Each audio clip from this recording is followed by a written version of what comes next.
അകന്ന ബന്ധത്തിലുള്ള ഒരു വല്യമ്മാമയുടെ മകളായ കുഞ്ഞോൾക്ക് 8 ഭർത്താക്കന്മാരാണുള്ളത്. അവർ ഒരാൾ മാത്രമാണ് വിവാഹം ചെയ്തത്. ആ കുടുംബവും അവരുടെ തലമുറകളും നിലനിന്നില്ലേ. 1-2 പേർ മാധവനെ കാണണമെന്ന് പറഞ്ഞു വന്നത് ഞങ്ങൾ കണ്ടു. സാമ്പത്തിക ആവശ്യങ്ങൾ കൊണ്ടാണ് പലരുടെയും വരവ്. പലർക്കും പണമായിട്ടോ നെല്ലായിട്ടോ നാളികേരമായിട്ടോ കടം കൊടുക്കാറാണ് പതിവ്. അതിന് പകരമായി ആധാരമോ ചെമ്പുകുടങ്ങൾ, വട്ടച്ചെമ്പുകൾ, കിണ്ടി, ഓട്ടുമൊന്തകൾ, എന്തിനേറെ പറയുന്നു കിണ്ണങ്ങൾ വരെ ഉണ്ടാവും. കടം വാങ്ങിയ പണം പല പ്രാവശ്യമായി കൊണ്ടുപോയി കൊടുത്താലും ചില സമയങ്ങളിൽ മാധവൻ പൊഴി പറയാറുണ്ട്. അങ്ങനെ എത്രയോ ആധാരങ്ങളും ചെമ്പുകുടങ്ങളും പാത്രങ്ങളും തങ്ങൾക്കു സ്വന്തമായിട്ടുണ്ട് എന്ന് ഞങ്ങ ചിന്തിച്ചു. ശങ്കുനായരുടെ സമീപത്ത് 1-2 പേർ പരസ്പരം കലഹിക്കുന്നത് കണ്ട് ഞങ്ങ അവരുടെ അടുത്തേക്ക് ചെന്നു. താൻ കടം വാങ്ങിയപ്പോൾ പണയം വെച്ച ആധാരത്തിന് വന്നതാണയാൾ. ഒരു 4 ഏക്കർ വയലിൻ്റെയും 1 ഏക്കർ കരയുടെയും ആധാരമാണ്. 20 തവണകളായി അടവാക്കിയ പണത്തിന് തെളിവില്ല എന്നു പറഞ്ഞ് ശങ്കുനായർ അവരെ തിരികെ അയക്കുകയാണ്. ആധാരത്തിനു വേണ്ടി അയാൾ കരഞ്ഞു പറയുന്നുണ്ട്.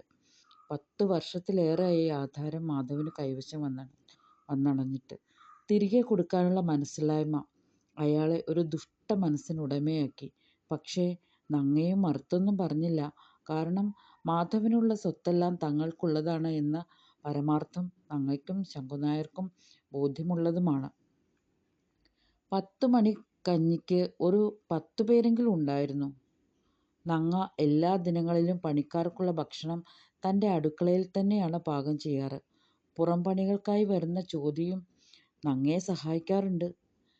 ചോദിയുടെ ഭർത്താവ് രാമൻ സ്ഥിരം ജോലിക്കാരനാണ്. പാറുക്കുട്ടിക്ക് എന്തോ ഒരു ക്ഷീണം പറ്റിയതുകൊണ്ട് അന്നത്തെ ഉച്ചഭക്ഷണം പാകമാക്കാൻ അവൾ വന്നതേയില്ല. ഞങ്ങയ്ക്ക് പരാതി തോന്നി. പക്ഷേ പിന്നീട് തിരിഞ്ഞു ചിന്തിച്ചു. പാറുവിന് എന്തോ ഒരു കുഴപ്പം എവിടെയോ സംഭവിച്ചിട്ടുണ്ട് എന്ന തോന്നൽ ശക്തമായി. പരമൻ രാവിലെ മുതൽ കരയുന്ന കുട്ടിയെ തോളിലിട്ട് ഉറക്കാൻ ശ്രമിക്കുന്നത് പാറു കാണുന്നുണ്ട്. തനിക്ക് കുട്ടിയെ എടുക്കാൻ പോയിട്ട് ഒന്ന് എഴുന്നേൽക്കാൻ തന്നെ കഴിയുന്നില്ല. അത് പരമന് മനസ്സിലായി. ശാരീരികമായ എന്തോ ഒരു അസ്വസ്ഥത തൻ്റെ പത്നിക്ക് സംഭവിച്ചിരിക്കുന്നു. കുറച്ചു നാളായി തനിക്കും അവൾക്കുമിടയിലെ അകൽച്ച തനിക്ക് താങ്ങാവുന്നതിനും അപ്പുറമായിരിക്കുന്നു. മദ്യം ഒരിക്കലും തനിക്ക് പരിഹാരമല്ല എന്ന് തനിക്കറിയാം. അതിലേക്ക് നയിക്കുന്ന കാരണങ്ങളെ ഇല്ലായ്മ ചെയ്താൽ തൻ്റെ ദിനചര്യകളും തൻ്റെ ജീവിതവും പതിവ് പോലെയാകും. പക്ഷേ അത് ഇല്ലായ്മ ചെയ്യാൻ തനിക്ക് കഴിയില്ലല്ലോ. കാരണം അത് താൻ മൂലം ഉണ്ടാകുന്ന പ്രശ്നങ്ങളല്ല, തൻ്റെ മാതാപിതാക്കളായി ഉണ്ടാക്കിവെച്ച കാരണങ്ങളാണത്. അയാൾക്ക് താങ്ങാനാവാത്ത വിമ്മിഷ്ടമുണ്ടായി.